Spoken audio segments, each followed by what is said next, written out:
मैं शायद पीछे हट जाऊंगा, जिसके ऊपर 2 कातलाना हमले हो चुके हों,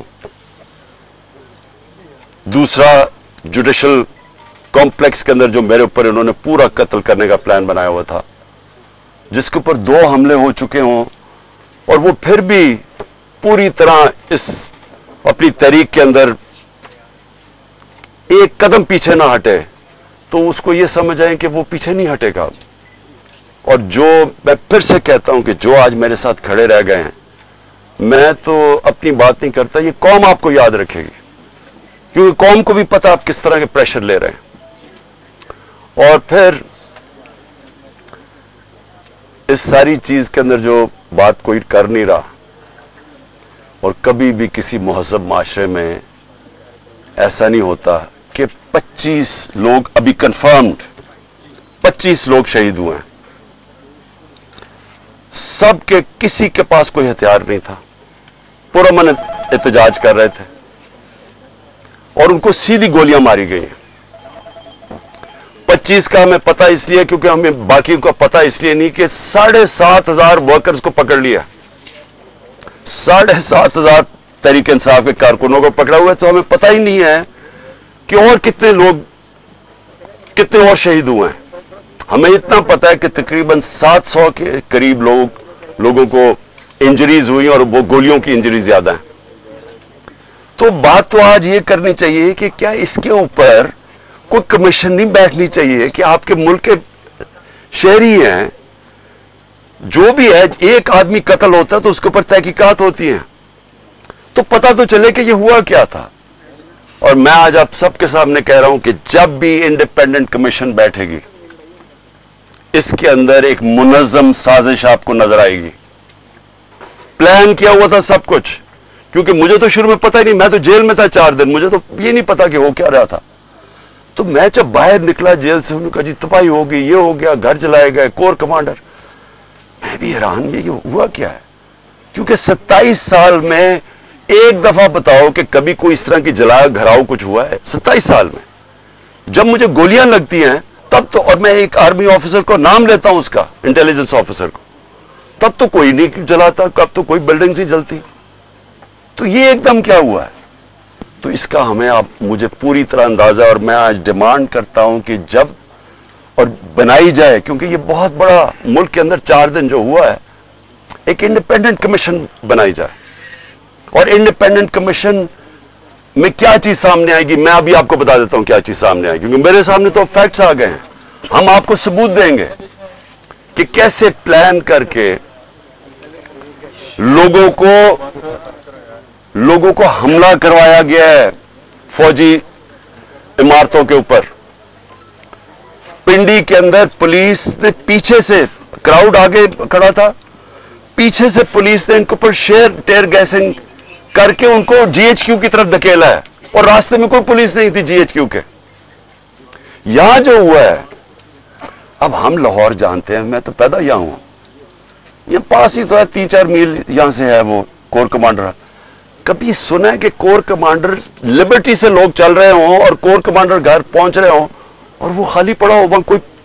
कोई यानी कोर कमांडर इतनी बड़ी पोजीशन होती है, उसको ऊपर कोई बचाने वाला नहीं आए। वो सीसीटीवी कैमरा किधर हैं?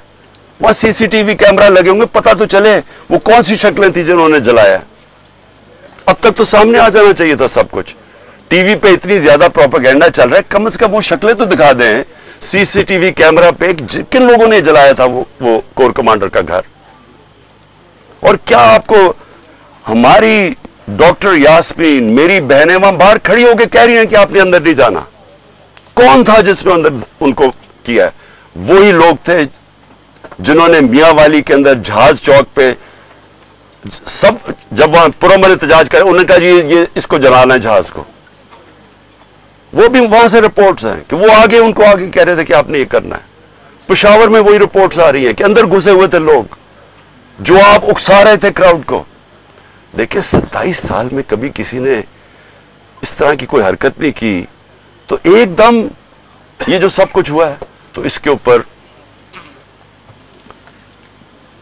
बहुत जरूरी है इन्वेस्टिगेशन की, क्योंकि ये इस साजिश में ये चीज भी आएगी کہ پلان بنایا گیا ہے کہ کسی طرح تحریک انصاف کو فوج کے سامنے کھڑا کیا جائے اور فوج کے ذریعے تحریک انصاف کو ختم کیا جائے. یہ پلان بنایا ہوا ہے. یہ خطرناک ہے ملک کے لیے. یہ پیچھے پی ڈی ایم ہے. یہی ہوا تھا 1971 میں. 1971 میں کیا ہوا تھا؟ الیکشن جو جیت گیا تھا, جو پرائم منسٹر تھا, جس کو بننا چاہیے تھا پرائم منسٹر, ایک پولیٹیشین نے سازش کی فوج کے ساتھ مل کے اور اس کو بجائے پرائم منسٹر بنانے کے اس کے خلاف ملٹری ایکشن کروایا گیا اور ملک ٹوٹ گیا. یہ وہی پلان بن رہا ہے. الیکشن میں مقابلہ نہیں کر سکتے. 37 میں سے 30 بائی الیکشن ہار چکے ہیں. تو اب ان کو یہ نظر آ رہا ہے کہ نہ کسی طرح فوج کے سامنے کھڑا کرو. کون اپنی فوج سے لڑتا ہے مجھے بتائیں؟ اگر فوج سے لڑے گا تو کیا ملک ہی ہارے گا نا؟ کبھی کوئی لڑتا ہے؟ یہ جو سارا کرایا جا رہا ہے, جو اکسایا جا رہا ہے, اس سے کس کو فائدہ ہوگا؟ صرف یہ پی ڈی ایم کو ہی فائدہ ہے نا. ملک کی تو جمہوریت بھی تباہ. اب یہ سوچ لے کہ یہاں کیئر ٹیکر کا اب کیا قیام رہ گیا؟ ان کی کیا قانونی حیثیت رہ گئی ہے؟ 90 دن پورے ہو گئے ہیں. ان کا تو کام تھا الیکشن کروانے کے لیے آنا. ان کو تو اب تک اب ان کا کام کیا ہے؟ یعنی ان کی کون سی قانونی حیثیت رہ گئی ہے؟ اور 70% پاکستان ہے پنجاب اور پختونخوا.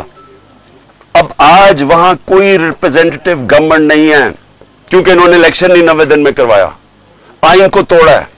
گورنمنٹ نے, فیڈرل گورنمنٹ نے مل کے کیئر ٹیکر گورنمنٹ اور الیکشن کمیشن کے ساتھ مل کے سازش کی ہے. تو اس کا کون ذمہ دار ہے؟ اور یہ سارا ایک سازش کا حصہ ہے کہ کسی نہ کسی طرح اس ملک میں الیکشن نہ کرواؤ اور پہلے وہ لنڈن پلان کا حصہ کہ تحریک انصاف کو کرش کرو, عمران خان کو جیل میں ڈالو یا سائٹ پہ کرو اور مروا دو اس کو. یہ سارا وہ پلان کا حصہ ہے. لیکن سوال آخر میں میرا یہ ہے کہ کیا پاکستان جیتے گا اس سے؟ کیا ہماری جمہوریت کو فائدہ ہے, ہمارے اداروں کو, ہمارے آئین کو؟ یہ تو سارا تباہ ہو رہے ہیں اسی پروسیس کے اندر.